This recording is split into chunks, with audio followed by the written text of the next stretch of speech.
Hello guys, welcome back to this channel. In this today's tutorial, I'm going to show you how you can destroy your plant and grow a garden. Okay guys, let's get into it. Let's say that you want to add more plant to your garden, but you don't have any space anymore, so you need to remove one of your plants or some of your plants. And here I'm going to show you how we can do it. Okay, for example, I'm going to remove my cauliflower because I have too many cauliflowers here, and I'm going to destroy one of them.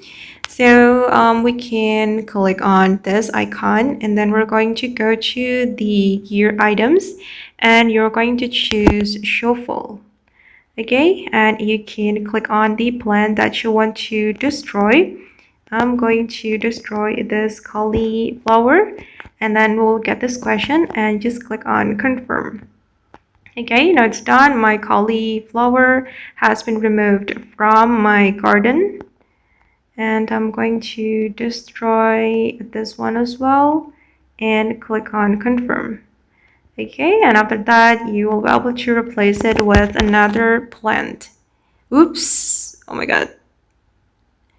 Okay, click on the shuffle so you're not going to accidentally remove your plant. Okay guys, and that's all the way to destroy plant or remove plant and grow a garden. I hope this video will be useful for you. Thank you so much for watching, and bye.